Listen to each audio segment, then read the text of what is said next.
नज़ला ज़ुकाम हो गया है, खांसी लगी है, हल्का सा बुखार हो गया है तो फ़ौरन कहा जाता है कि जाके एंटीबायोटिक ले आएं। तो देखें ये बिल्कुल गलत है।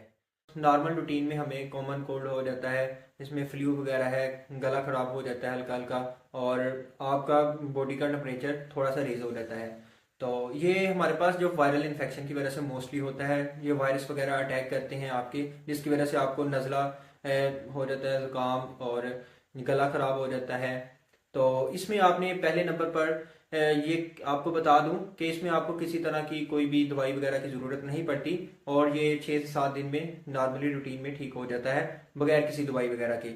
हाँ, इसमें आपने कुछ जो एहतियात करनी है तो होती है वो ये है कि आपने डिहाइड्रेशन नहीं होने देनी, पानी से ज़्यादा पीना है। क्यों? क्योंकि जब आपको नज़ला वगैरह होता है तो आपका पानी जिस्म से लॉस हो रहा होता है, आपका जो बॉडी में हीट वगैरह होती है, ठीक है, जिस्म आपका गर्म है, तो आपकी इवेपोरेशन हो रही होती है, आपको नहीं पता होता, बट आपको डिहाइड्रेशन हो रही होती है।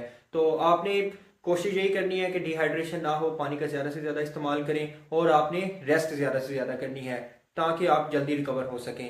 और जो कुछ होम रेमेडीज़ हैं जो आप कर सकते हैं, उसमें है कि आप कावे वगैरह का इस्तेमाल कर सकते हैं। जो आपके घर में चीज़ें होती हैं, अदरक, सौंफ वगैरह, इलायची वगैरह का जो आप घर में कावा बनाकर पी सकते हैं। और इसके अलावा आप गरारे लाजमी करें, ये बहुत ही ज़रूरी है कि आप 1 गिलास पानी में 1 चम्मच नमक मिलाकर गर्म पानी करके तो गरारे करें, और उससे अपना नाक भी साफ करें, जिससे आपको बहुत ज़्यादा जल्दी रिकवरी हो सकती है। और ये रिसर्च से भी सामने आया कि 1 से 2 दिन जल्दी आप रिकवर हो जाते हैं इससे।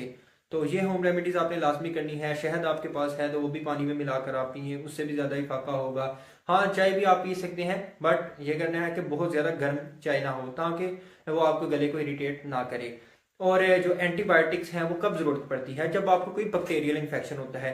अगर आप बेवजह बेतुकी एंटीबायोटिक खाते रहेंगे तो वो बैक्टीरियल रेजिस्टेंस कर देती है, जो बाज़ औक़ात आपके लिए बहुत नुकसानदेह भी हो जाती है।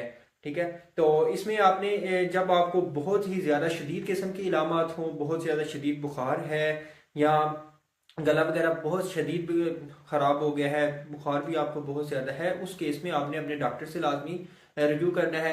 वो आपको बताएगा। तो अगर आपको बैक्टीरियल इन्फेक्शन कोई हुआ तो देन आपको वो एंटीबायोटिक देगा।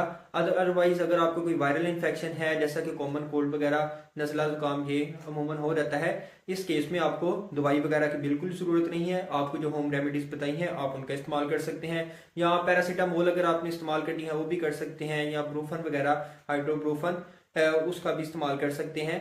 तो बट इसमें यह है कि ब्रूफन जरा सख्त दवाई है जो आपके मैदे वगैरह को असर कर सकती है। जिनको मैदे के मसाइल हैं वो ज़रा अवॉइड करें।